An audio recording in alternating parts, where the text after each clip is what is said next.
Bonjour les balances et bienvenue pour votre guidance du mois de janvier 2024. Donc la première guidance mensuelle de l'année 2024. J'en profite pour vous souhaiter une très belle année et que voilà, tout ce qui est cher à votre cœur puisse se matérialiser, se concrétiser. Alors j'ai décidé de faire une formule un petit peu plus courte que les précédentes guidances mensuelles, qui duraient environ 3/4 d'heure, entre 40 et 50 minutes en général.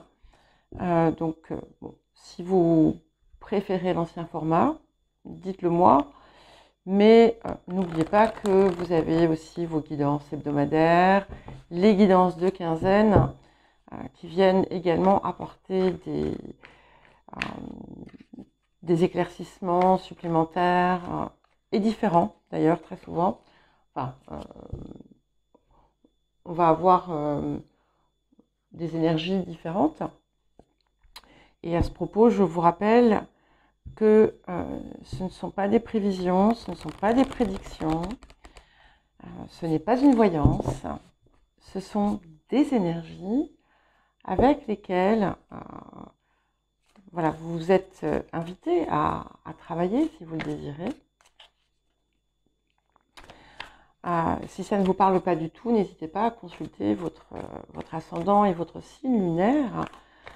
Et si vous avez l'impression que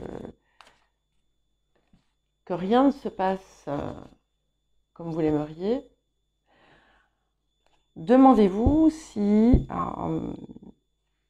vous êtes bien dans votre axe, parce que forcément, si on va à contre-courant, eh bien, on rencontre énormément de résistance.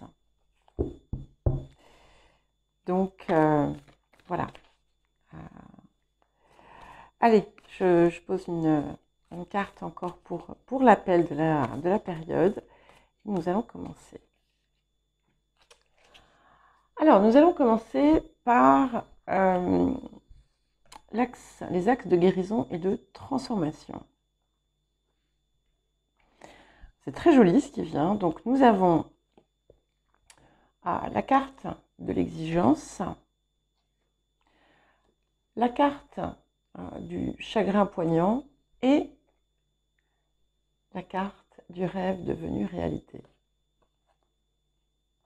Donc ici, ça peut aussi bien vous concerner vous directement que ce que vous avez pu recevoir de l'extérieur.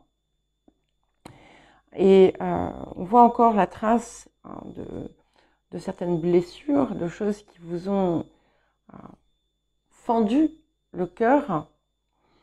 Vous avez pu également, soit vous, avoir effectivement des attentes excessives des autres, ou bien vous-même vous prêtez plus que de raison au desiderata des autres. Et ce qui a pu systématiquement, finalement, aboutir à des blessures, des situations de rupture, des situations de blessure. Et ce que ça peut indiquer également, c'est que vous pouvez vous-même avoir peut-être trop d'exigences envers vous-même, envers votre personne, et là encore, vous trouvez dans un espace de déception et de souffrance et de frustration. Ici, avec le rêve devenu réalité, ce que ça nous offre en cette période, c'est justement quelque chose qui devient en fait conforme et juste.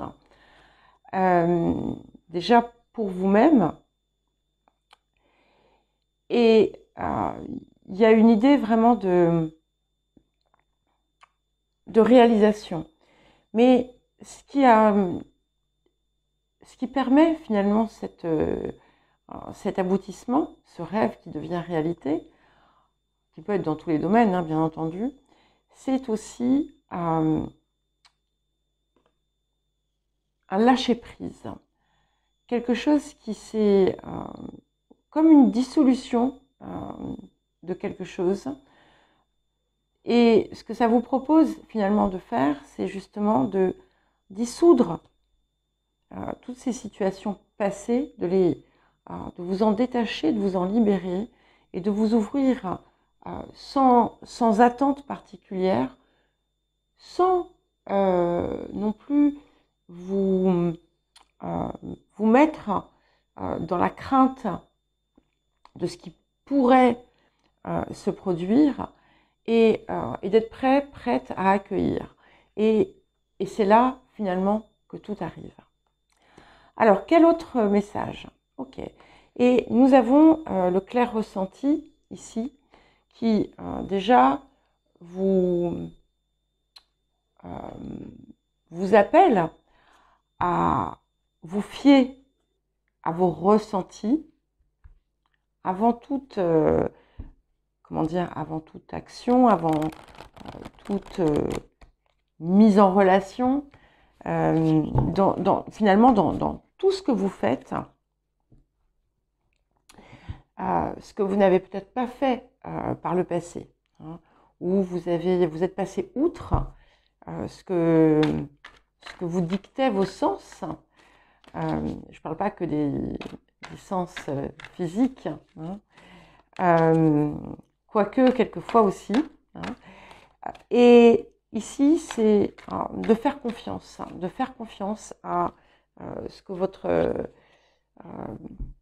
guidance intérieure vous dicte, à ce que vos autres ressentis vous dictent. Et ça peut aussi vous montrer que vous allez peut-être percevoir comme une marche à suivre. Alors attention, c'est pas, quand je dis une marche à suivre, c'est pas, comment dire,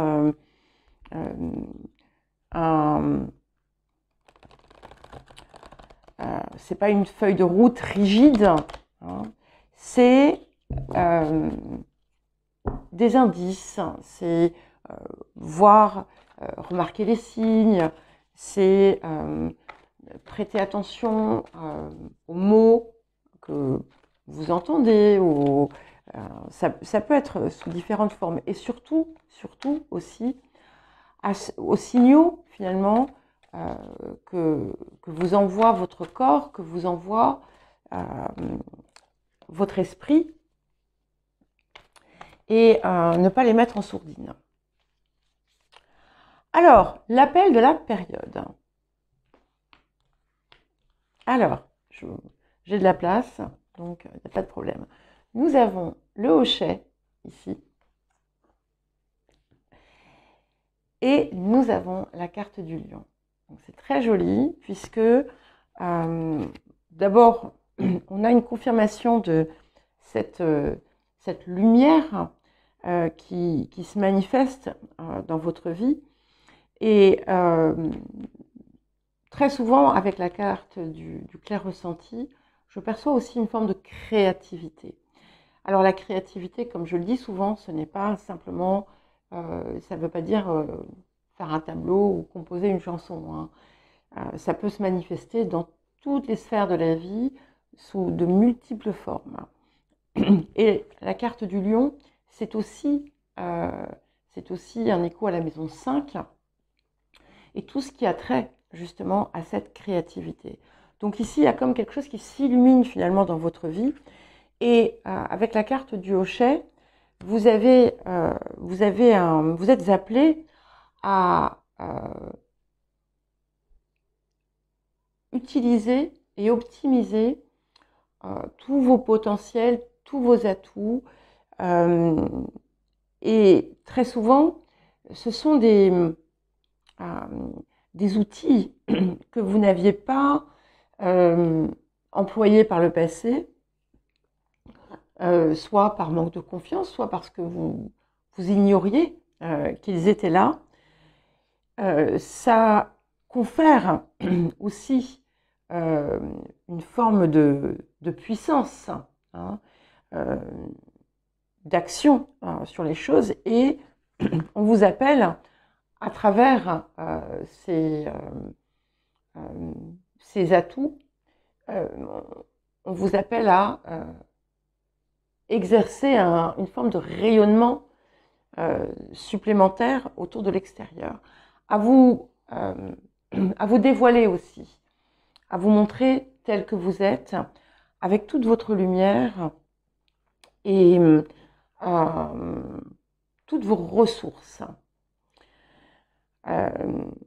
C'est une carte aussi d'amour, hein, et ça vous rappelle que vous êtes vous-même le soleil de votre vie. Alors, le défi de la période. Moi, je vous dis le soleil de votre vie, et j'ai le soleil, la lumière. Donc, voilà. Et ici, on vous appelle effectivement comme un défi, en fait, hein, à apporter votre lumière, à apporter votre clarté, votre soleil à l'extérieur. Et ce qui est intéressant, c'est que cette carte, c'est aussi la carte de la justice, une carte de justice, mais de justice dans le sens de justesse, mais néanmoins, c'est un symbole fort de la balance. Donc, c'est à vous, hein, finalement, de trouver cet équilibre. C'est un nouvel équilibre aussi. Il y a un besoin, finalement, de créer cette harmonie à l'intérieur et là aussi de la rayonner vers l'extérieur. Ça vous pousse aussi à sortir peut-être de votre vie et de vous tout ce qui finalement ne vous sert pas, les mauvaises habitudes, les schémas,